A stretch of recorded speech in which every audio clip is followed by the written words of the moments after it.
오영환 의원입니다. 네, 먼저 선관위원 후보로 내정되신 거 축하드리고요. 감사합니다. 2년 만에 다시 이렇게 또 청문회를 하고 계시는데 좀 노고가 많으십니다.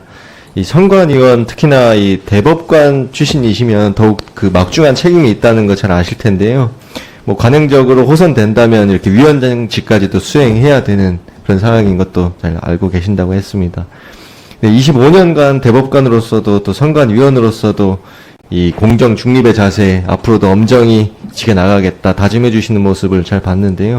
요양병원 방금 말씀 주신 그런 질의나 이제 과거 후보자의 주신 판결에 관한 문제 이런 것들은 이제 앞서 충분히 질의를 하시고 답변을 하신 것 같은데 혹시 저도 거기에 대해서 질의를 할까 했지만 혹시 아까 답변을 못한 좀 아쉬운 부분이 있으십니까? 없으시면 다른 질의하겠습니다. 네. 네.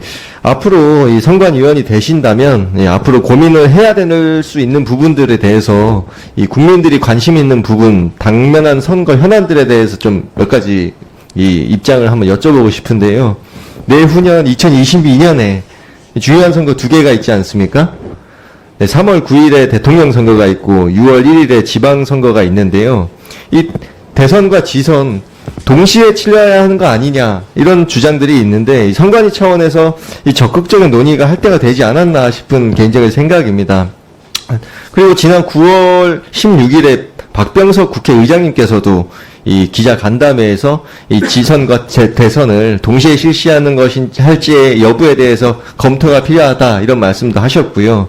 그런데 이게 동시에 진행을 하게 되면 이 예산을 절감할 수 있다 이렇게 주장도 있고 이 국민의 피로도를 낮추고 정책적 일관성을 유지하거나 견제할 수 있다 이런 주장이 있는데 이 예산 절감에 있어서는 이 반대하시는 쪽에서는 동시에 실시해도 선거관리 비용이 1,500억 원 정도 절감이 되지만 이 지선 선거운동 기간이 대선에 맞춰서 일정 기간 늘어나면서 선거 보전 비용도 1,500억 원 가량 늘어나기 때문에 예산 절감 효과는 크게 없다 이런 말씀도 있어요.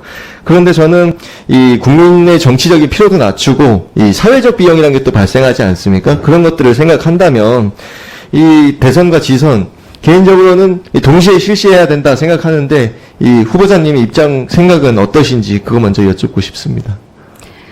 그 부분에 대해서는 위원님께서 말씀하신 바와 같은 논의가 있는 것은 알고 있습니다.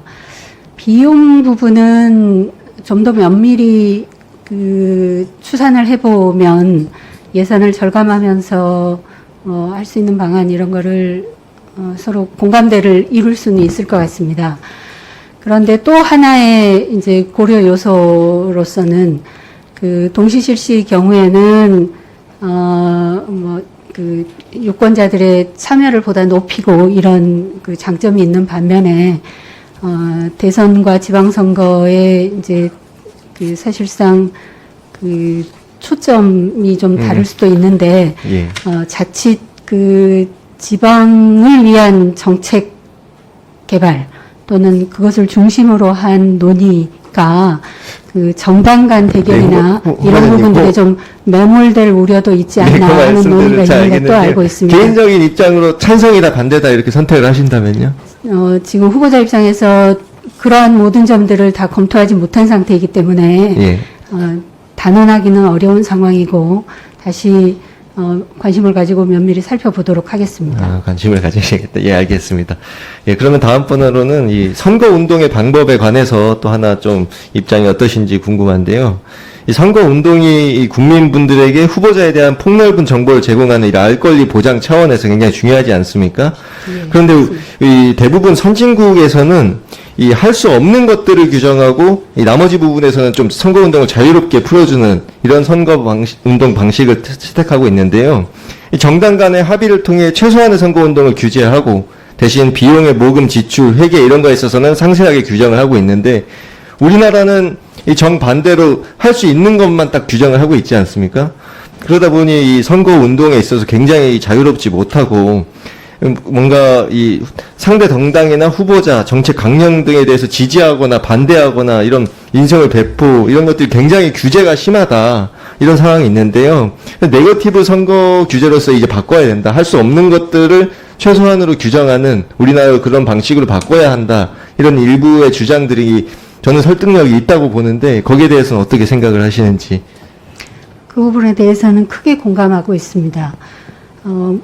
사실 국민들도 그렇고 위원님들께서도 그동안 공직선거법이 깨끗한 선거 또는 과거의 금권 관권 선거에 대한 반성적 고려 때문이기는 하겠습니다만 지나치게 많은 규제, 디테일한 상세한 규제 등이 있습니다. 그래서 그로 인한 여러 문제가 발생하고 있기 때문에 그런 패러다임의 전환을 통해서 원칙적으로 선거운동을 허용하고 예. 일부 명확하게 규제할 부분들에 대해서는 명확하게 그러면 규제하는 찬성하신다. 그런 반성, 예. 그런 방향에 대해서 찬성입니다. 예, 알겠습니다. 다음 분은 투표 시간 연장에 대한 견해를 좀 여쭙고 싶은데요.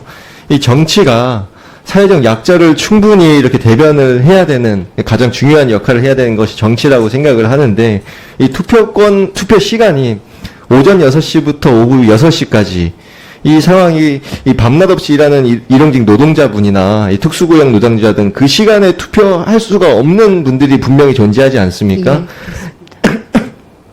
네, 이렇다 보니 이제 선거일이 일부 법정 공휴일로 지정을 하자 이런 주장도 있고요. 아니면은 투표 시간을 늘리자 이런 주장이 있는데 거기에 대해서도 이 후보자님께서 어떻게 고민을 하고 계신지 평소에 생각해 오신 바가 있으셨는지 그 부분을 먼저 한번 살피고 싶습니다. 투표 편의를 높이기 위해서 또는 참정권 행사를 보다 원활하게 하기 위해서는 투표 시간을 늘리는 방안도 고려해 볼 수 있다고 생각합니다. 다만 그동안 이제 선거관리위원회에서는 그렇게 되면 개표 시간이 늦어지는 바람에 야간 개표 등으로 인한 피로감도 있을 거고 해서 여러 현실적 제약으로 인해서 다른 이제 그 보완적인 방안을 취하기도 했던 것으로 알고 있는데요. 그 부분에 대해서도 다시 한번 관심을 가지고 살펴보도록 하겠습니다. 예, 오영환 의원님 수고